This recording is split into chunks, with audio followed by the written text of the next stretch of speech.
اتكلمنا الحلقة اللي فاتت عن الفشل وأسبابه وصوره، والنهاردة هنتكلم عن النجاح وهنتعرف على قيمة النجاح ومفاتيحه وخطوات تحقيق النجاح، وكمان هنتعرف على عادات الأشخاص الناجحين وإيه العادات اللي بيتجنبوها. فلو عايز تعرف أكتر عن النجاح كمل معانا الحلقة للآخر وخلينا نبدأ.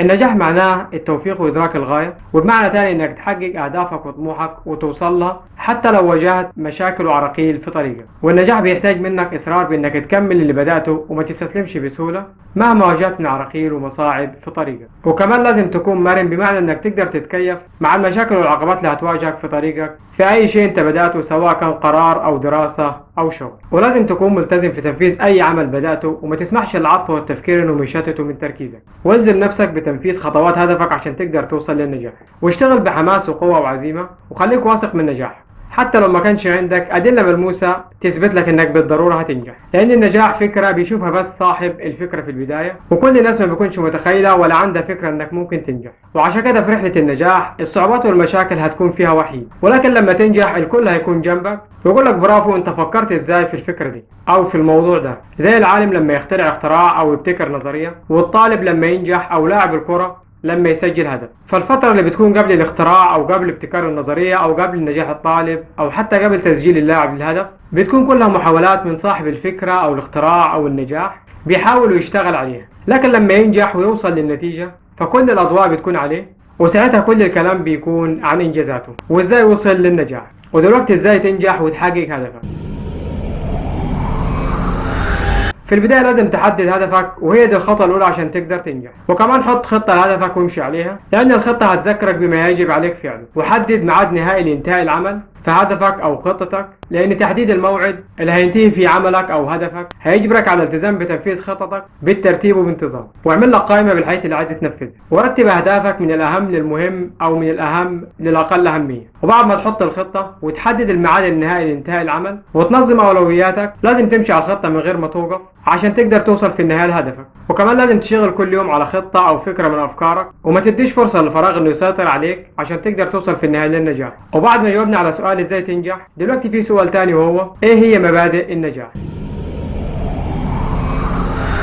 فمثلا لو في شركة، فأكبر حافز للموظفين عشان يشتغلوا بحماسة وقوة وأقصى ما لديهم في إنجاز عملهم هو تقدير مجهودهم المبذول، لأن عدم تقدير الجهد المبذول بيخليك ما تقدرش تستفاد أكتر استفادة من موظفينك. والتقدير ما بيحتاجش منك لجهد ولا له آثار سلبية عليك، ولكن التقدير ممكن إنه يكون معنوي أو مادي زي المنح والمكافآت. وكمان عشان تستفيد من خبرات غيرك لازم تحترم رأيهم حتى لو كان رأيهم ناقد ليك، لأنك ممكن تستفيد من النقد وتطور من أدائك وتغير من أسلوبك وبكده تستفيد من خبرات غيرك. وكمان بالنسبة للشركات، العطاء والبذل غير المتوقع سواء كان مادي أو معنوي بيدي موظفينك الثقة وبيزود انتمائهم للشركة، ولا يصب في النهاية في مصلحة الشركة ويؤدي لنجاحها. ولازم تحل المشاكل والعقبات الصغيرة اللي هتقابلك أول بأول، لأن تراكمها ممكن يخليك تستسلم وما تكملش هدفك أو مشروعك وفي النهاية تفشل. وما تترددش إنك تستشير وتطلب الرأي من أهل الخبرة بحجة إنك خايف أو ما تتمدلكش يد العون أو ما يتمش الإجابة على أسئلتك. وعشان تكون شخص مثالي وناجح لازم تقدر قيمة الوقت وتلتزم بمواعيدك وتقدر أوقات الآخرين وتتحمل المسؤولية وما تلومش أو تحمل أخطائك على غيرك. وكمان ما تضيعش الفرص اللي بتجيلك وخد القرار الصح فيه سواء بالقبول أو الرفض. ودلوقتي إيه هي عادات الأشخاص الناجحين؟ عشان تحقق النجاح لازم تسعى ليه، والسعي للنجاح بيختلف من شخص لشخص. ومن عادات الناجحين انك لازم تخطط ليومك من بالليل عشان تكون مستعد لليوم اللي هيبدأ، وما تخليش في نفسك او يومك مكان للتشاؤم، وابدأ يومك بإيجابية. وكمان لازم تقبل فكرة الفشل وإعادة المحاولة، لأن الفشل في العمل هو جزء منه وهو كمان نقطة الانطلاق للنجاح. وخوفك من الفشل هيخليك توقف مكانك، لكن انك تقبل فكرة الفشل وتتعلم من اخطائك فده هيدفعك للنجاح. وكمان لازم تتحمل المخاطر، لان اي عمل لابد انك هتواجه فيه مخاطر، وبالتالي عشان تنجح لازم تتحمل المخاطر. والاكيد انك لازم تتجاهل الماضي بكل اللي فيه من فشل او محاولات فشلت، لان ده هيساعدك انك تبتكر فرص عشان توصل للنجاح. طب ايه هي العادات اللي بيتجنبها الناجحين؟ النجاح دايما بيحتاج ان الشخص يقوم بالعمل مطلوب منه في وقته بدون تأجيل، وعشان كده الناجحين بيبتعدوا عن المماطلة وتأجيل أعمالهم. كمان من أكبر معوقات النجاح إنك تشتت نفسك بأكتر من عمل، وده بيضيع وقتك ومجهودك بدون ما توصل لنتيجة.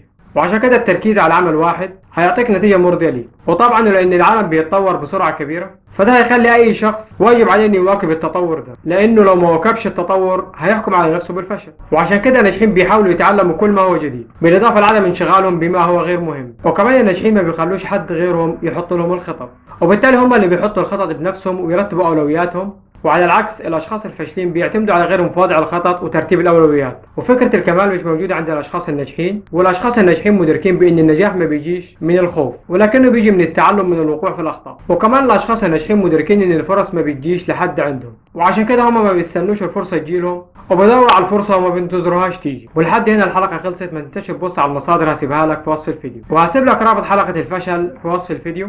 ولو كنت بتشوفني على اليوتيوب فضلا وليس امرا اشترك بالقناه وفعل زر الجرس عشان يوصلك كل جديد. واذا كنت بتشوفني على الفيسبوك فاعمل متابعه لصفحه محمود علي تي في، واعمل مشاركه للموضوع عشان غيرك يستفيد. والسلام عليكم ورحمه الله وبركاته.